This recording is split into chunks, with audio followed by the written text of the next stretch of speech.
episode of Dinner Starts Here. We are in, well, winter has arrived, Grant, hasn't it? Here in Saskatoon, Saskatchewan. We are at the Berry Barn. Thanks for having me, Grant. Yeah, no problem. So let's kind of get started with, you are, as your name implies, the Berry Barn, a berry farmer. Kind of a starting one. What do you grow, Grant? We grow Saskatoon berries. Saskatoon berries. So what are Saskatoon berries then? Saskatoon berries are a berry that's native to the prairie provinces. Saskatchewan, Alberta, Manitoba, North Dakota, South Dakota. They change names a little bit as you go across the border. They call them June berries or early berries. They're related to the apple family, which a lot of people don't know. Because they look like a blueberry, I thought. They look like a blueberry, but they come from the apple family. Oh, really? Yeah. And what do they taste like? They are, they're a milder taste than a blueberry, and yet when you pick them ripe off the tree at the peak of the season, they're very sweet, and they have little seeds in them like an apple would, like the apple, really? That get processed with everything. Everybody's got a different idea of what they taste like, but they blend beautifully with different like apples themselves. We blend them with raspberries. We blend them with rhubarb. What else? Sour cherries now. We're starting to use a blend of sour cherries and Saskatoon berries, and by themselves they're great. Oh, so you can have them by themselves. Guys are also selling them not just by themselves, but as jams, things like that. Jams and jellies, syrups, in dessert. So then the farm itself, like who's involved in the farm? Family farm? It started off as a family farm. Years ago, we started off as market gardeners. We had 18 years of experience as market gardeners. We had our own store in Saskatoon at one time where we sold our fresh vegetables and Saskatoon berries and whatnot that came from this farm. And my mother-in-law was the push of all of this. That was her goal to promote Saskatchewan was her biggest goal.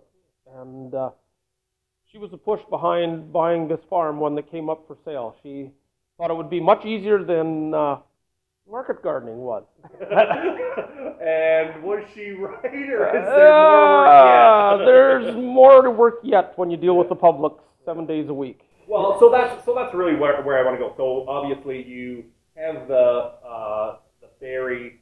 What is it? An orchard? What do you it's an orchard. We call it an orchard. Yep. An orchard. The berry orchard. Yep. And that's like, what time of year do the berries really start coming out? Like, we start preparation for the orchard as soon as we can get into it to do some prepping, like for spraying and whatnot. As soon as we can get in there to keep the bugs away. It's one of these crops where you have to do some spraying to keep the bugs out of them and the fungus off of them. Or else they'll completely wreck it. Yeah.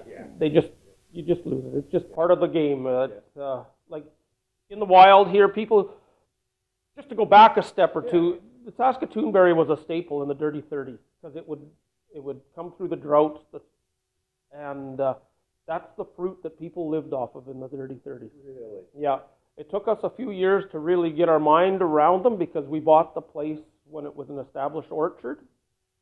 We used to water it because we were right beside the South Saskatchewan River here. And it grew out of control. Like we had tall bushes and unmanageable. Yeah, unmanageable is a very good way to put it. So we've ended up knocking them down and letting them come back up again from the roots, and so we can manage them. And it likes drought. It likes hot, dry weather. Really, something that this part of the province is pretty good at. Yeah.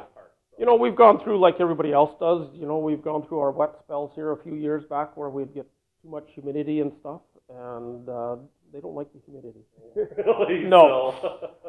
So then, I mean, as the Americans call it June berries, is that when they come to picking? Yeah, down in the States, you know, as you go further south, it would be June that we would. Here we have a 3-week window that we get them picked in, and that's usually the end of June or the first part of July to the end of July in there. Okay. So then, obviously you're picking them, and then, you know, for some berry farmers, that's kind of the end of the season, but you guys don't call it a day August 1st and No. back in and go on a holiday. You obviously have a lot more, as I mean, even just things in behind you, the decorations suggest you're still going here in November. Yeah, we've ever since we've gotten enough staff that wants to stay on full time with us, we've been pushing the season. We used to close the end of October.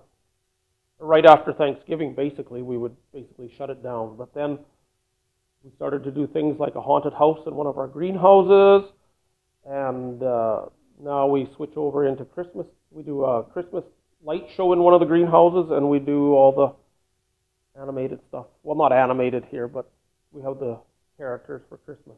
Oh, cool. So why do so much more than just be a berry farmer?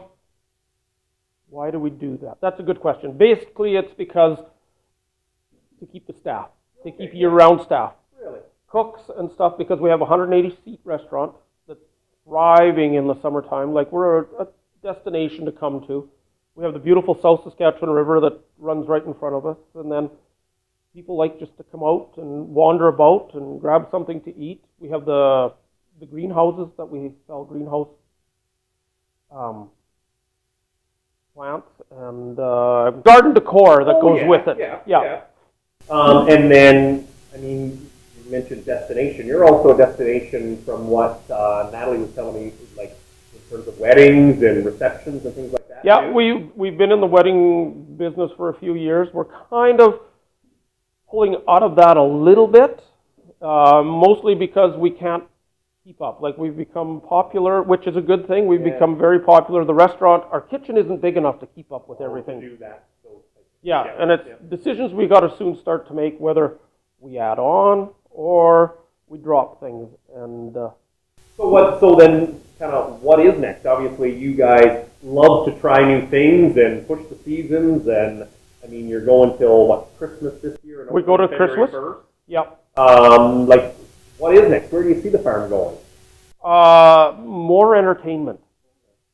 More farm entertainment. We go down to Grand Rapids, Michigan, to the farm show down there for market gardens and farm garden show, or farm market show they call it.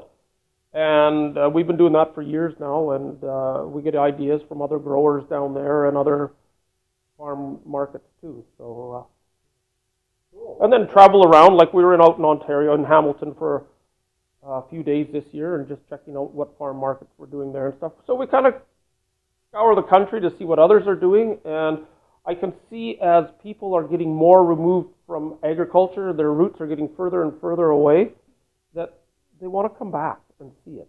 Like, you know, parents will say, oh, I remember doing that, or, you know, that's the biggest comment when they're out picking berries. Like, it's a you pick orchard as well as we pick it. And that's getting to be a big thing now. You'll hear grandma bringing out the grandkids and say, you know, we used to do this as kids all the time. And so, yeah, it's kind of to bring back agriculture. Make memories for people, too. And make memories, yeah. And then, you know, everybody wants to be entertained these days. Yeah. Well, I mean, you've got quite a destination grand here at the Berry Barn south of Saskatoon. Appreciate you having me today. Thank you. We're always welcome, everybody.